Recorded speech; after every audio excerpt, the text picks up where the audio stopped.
apa kabar?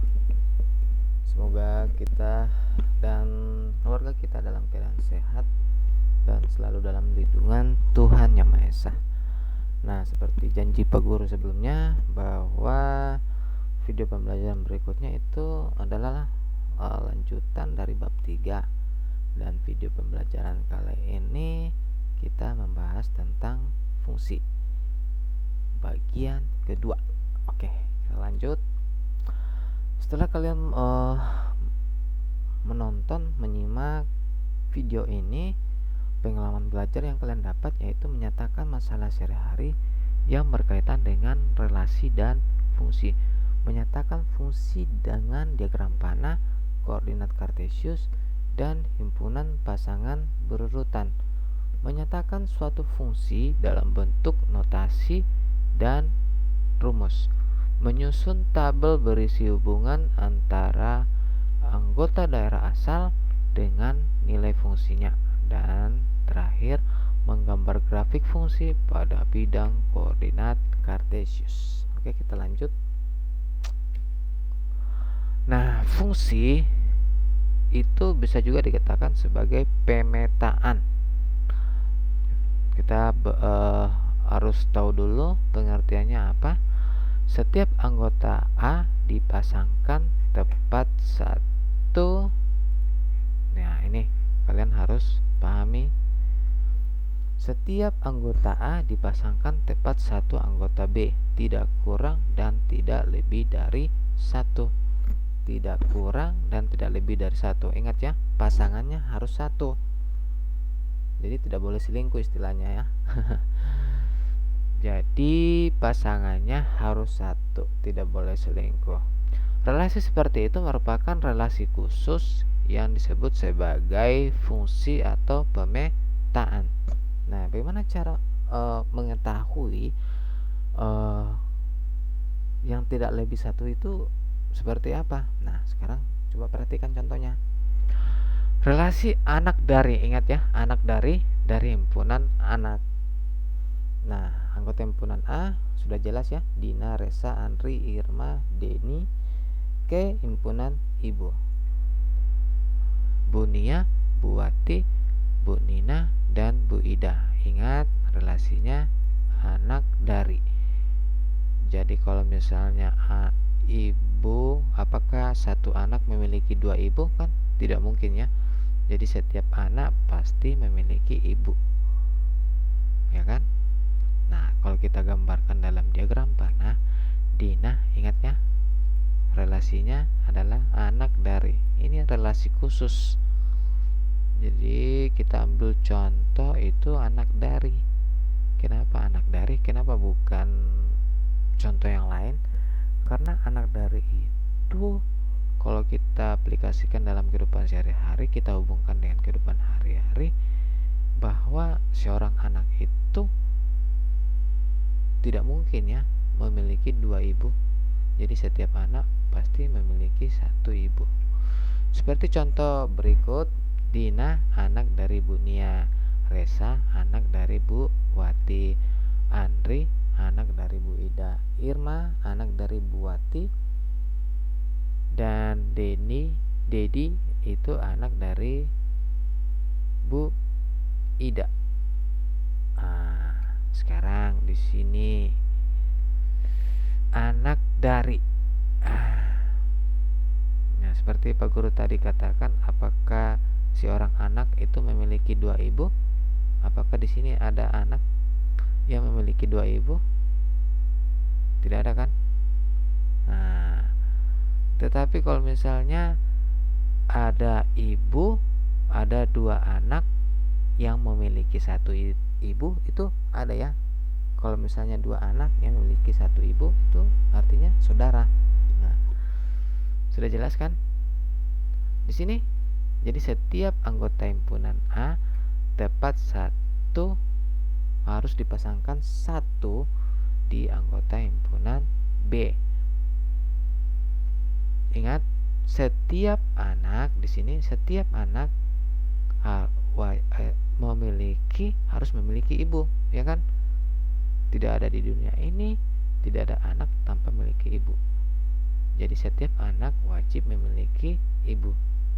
Jadi kesimpulannya di sini, setiap anggota himpunan A wajib memiliki pasangan di B.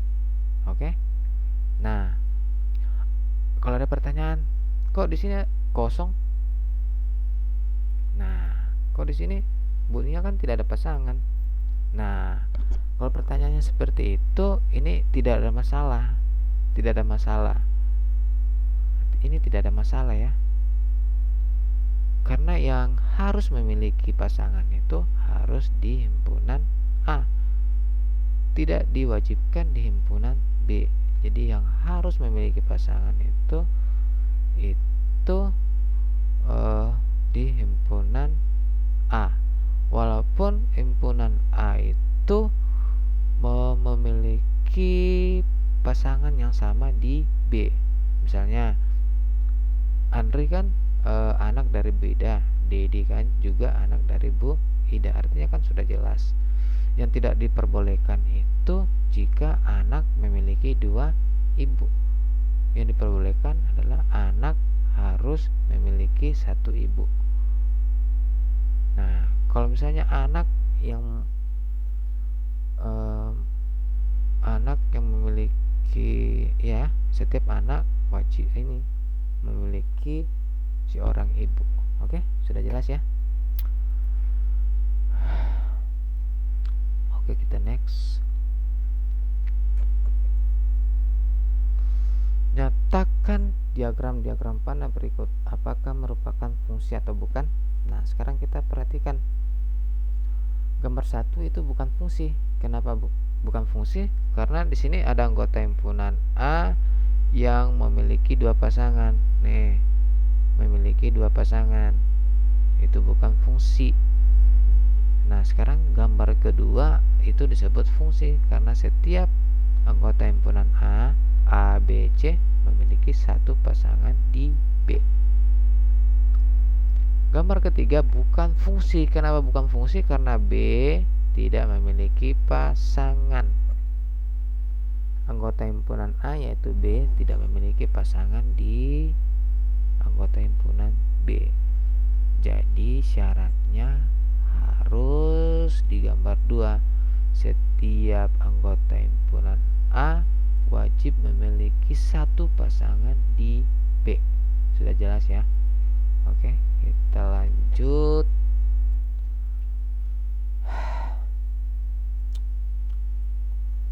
Penamaan pada fungsi. Nah, ini yang harus kalian pahami dan harus kalian ingat. Di sini ada anggota himpunan P, A, B, C, D, Q, 1, 2, 3, 4. Itu anggota himpunan Q.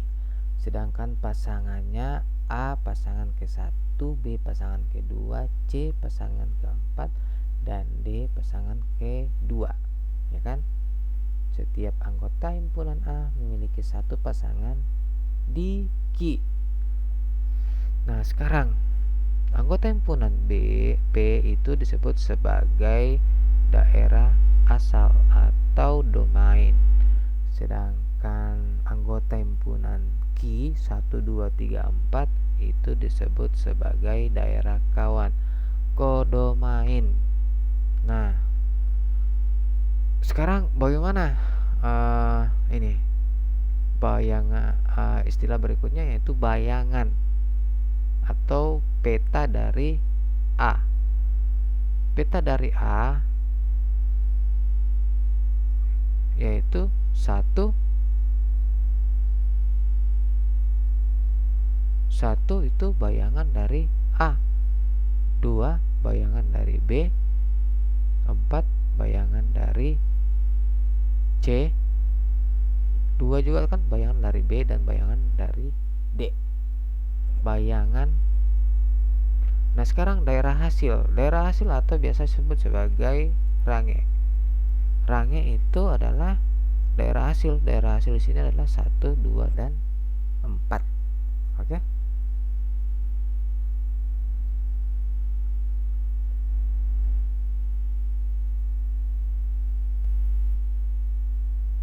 Di sini 1, 2, 4 ya. bukan 3. Sini salah, ada salah konsep. 1, 2, 4 itu disebut sebagai range. Oke, sudah jelas istilah-istilahnya. Ingat ya istilahnya. Jangan sampai nanti kerjakan tugas baru lupa lagi. Oke, kita lanjut. Menyatakan fungsi atau pemetaan. Jadi menyatakan fungsi itu ada 3 cara.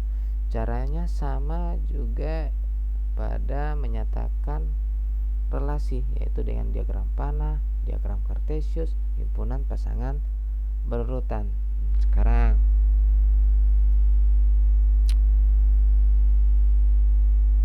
oke, sabar ya.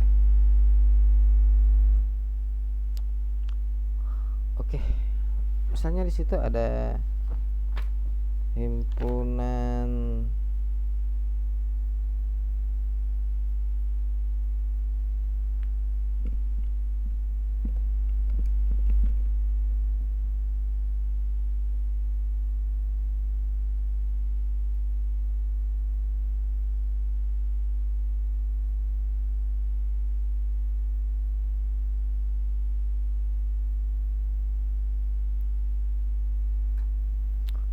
misalnya di situ himpunan K, di sini kan relasinya belum diketahui. Jadi Pak Guru buatkan dulu diagram panahnya ya. Ini bebas, yang penting kalian tahu. Yang pertama dulu yaitu diagram panah. Jadi diagram panah seperti ini. Nah, ini misalnya K, ini L. Di sini A, B, C, D. Aduh, nggak jelas tulisannya. Pak Guru pakai mouse jadi 1, 2, 3. Nah sekarang kalau misalnya A ke 1, nanti patokannya kayak ini ya. A ke 1 ini ya, A ke 1. Baru contohnya ini sebagai contoh saja ya. B ke 3, C ke 1, dan D ke 3. Dengan syarat semua anggota himpunan A memiliki satu pasangan di anggota himpunan L. Oke, inilah disebut sebagai diagram panah. Kita lanjut ke contoh kedua, yaitu diagram kartesius. Diagram kartesius seperti ini ya. Jadi ini K, ini adalah apa? L. K nya memiliki 4 anggota. Jadi L nya memiliki 3 anggota.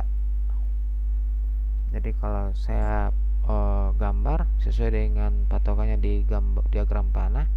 Jadi di sini saya tulis dulu ya. A, B, C, D. 1, 2, 3. Jadi A nya itu ke A, B nya itu ke 3,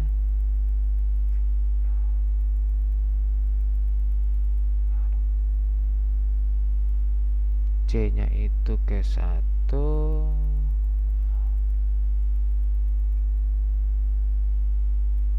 dan D nya itu ke 3. Oke, jelas ya. A ke 1, aduh salah ya, A ke 1, C nya yang ketiga ya. Aduh, B ke 3, C nya ke 1. Aduh, Pak Guru ada salah nih.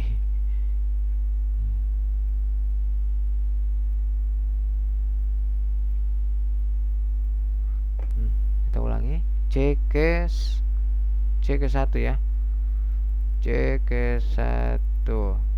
Nah, D nya baru ke 3. Oke, sudah jelas ya.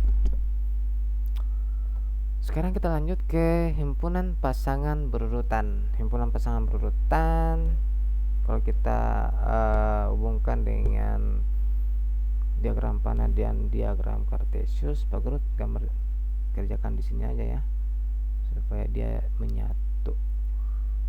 Jadi himpunan pasangan berurutan saya langsung saja, yaitu itu kurung kerawal dalam kurung, atau saya lebih bagus saya tulis langsung ya, saya ketik langsung. Oke, sekarang Pak Guru perbesar.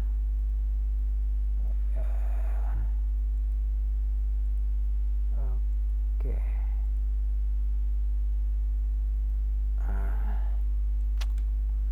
Kurung kerawal dalam kurung A G1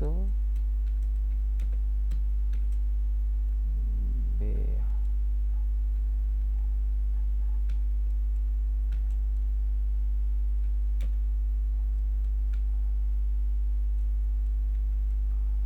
C G1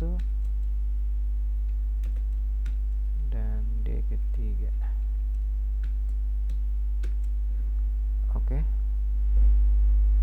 Inilah himpunan pasangan berurutan. Oke, sudah jelas ya. Diagram panah, diagram kartesius, dan himpunan pasangan berurutan. Oke. Kita next.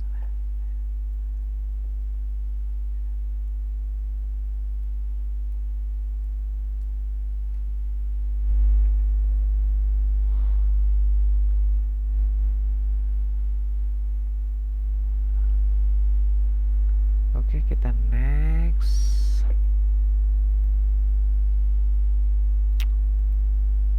Nah, sekarang kita lanjut ke banyak fungsi dari dua himpunan. Maksudnya dari banyaknya berapa banyak yang terbentuk fungsi pemetaan dari dua himpunan, tergantung jumlah anggota himpunan A dan himpunan B. Oke, kita bahas. Sekarang kita lanjut dulu, mulai dari A, yaitu anggota himpunan A, AB, dan anggota himpunan B adalah P. Di sini dua anggota, di sini satu anggota ya. Nah, kalau kita gambar seperti ini ya. Nah, jadi Pak Guru agak percepat supaya durasi waktunya tidak lama. Ini A, ini B. Kalau Pak Guru sudah bicara A dengan B, maka nanti sini pasti A ya.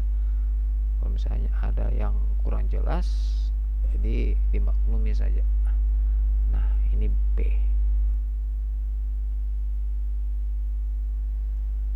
Jadi pemetaan yang mungkin terjadi yaitu A ke P dan B ke P, ya kan? Nah, sekarang karena di sini kan yang terjadi dua himpunan, yang mungkin terjadi dari dua himpunan. Ya, sekarang kalau kita misalnya kita balik B ke A,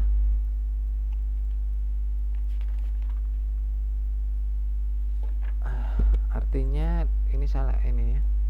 Ini yang terjadi A ke B ya. Ini A ke B, ya kan? Nih. Jadi fungsi yang terjadi, yang terbentuk dari contoh ini itu adalah cuma satu cara saja yang terbentuk. Satu caranya bagaimana? Ya ini, di gambar ini. Tidak ada cara lain lagi. Kalau misalnya saya pakai ini, di sini A, di sini B, di sini P. Nah, kalau misalnya saya kasih ini, baru saya buatkan lagi di sini A, B, P, baru B ke P. Ini kan salah. Kenapa bisa salah? Karena di sini B-nya tidak mempunyai anggota, B-nya tidak memiliki pasangan, dan A-nya di sini juga tidak memiliki pasangan. Kalau dua-duanya tidak memiliki pasangan, bukan namanya fungsi. Jadi yang terbentuk itu adalah cuma ini saja, satu cara saja, ya kan? Oke. Jadi dari fungsi A, AB, ke B dua anggota dan satu anggota itu adalah cuma satu saudara saja. Oke, kita lanjut ke dari fungsi dari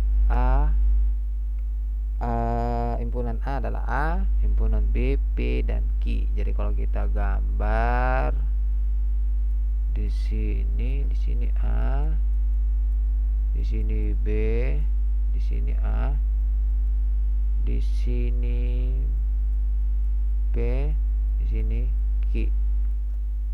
Nah, di situ bisa terjadi ini A, K, P. Masih bisa? Masih bisa. Nanti kita gambar lagi di sini.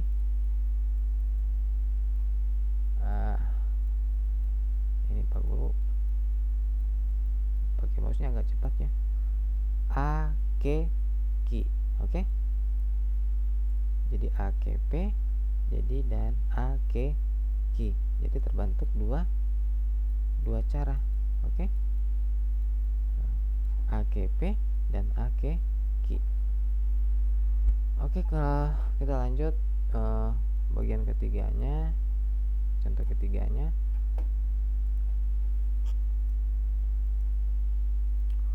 Sekarang fungsi dari A. Nah, ini. Sekarang Pak Guru lanjut di sini ya. Ini saya agak besar supaya nanti saya bisa hapus sendiri ya. Karena sini ada 3 anggota.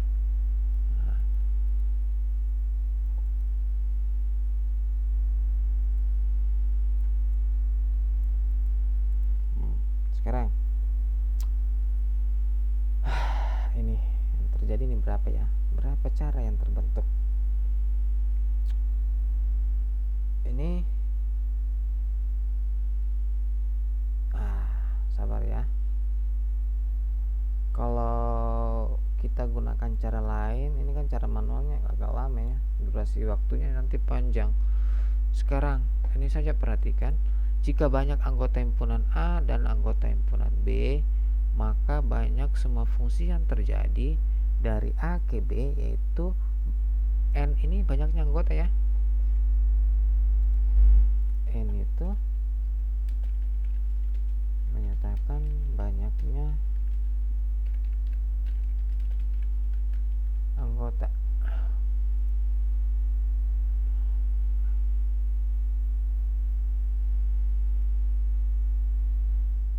Nah, sekarang ingat yang terjadi itu dari A ke B itu rumusnya adalah NB banyaknya anggota B pangkat banyaknya anggota himpunan A, atau saya singkat saja NB pangkat NA. Kalau fungsi dari yang terjadi dari B ke A itu banyaknya anggota himpunan A pangkat banyaknya anggota himpunan B. Nah, kalau kita selesaikan rumus ini contoh ini dengan rumus ini, maka ini NA nya kita harus contohkan dulu banyaknya anggota himpunan A itu adalah 3. Kenapa 3? Karena di sini ada 3 anggotanya saja, A, B, dan C. Sedangkan banyaknya anggota himpunan B itu ada 2. Sekarang karena tadi kan pernyataannya itu dari A ke B, maka rumusnya NB pangkat NA. Nah, NB nya berapa? 2 pangkat 3.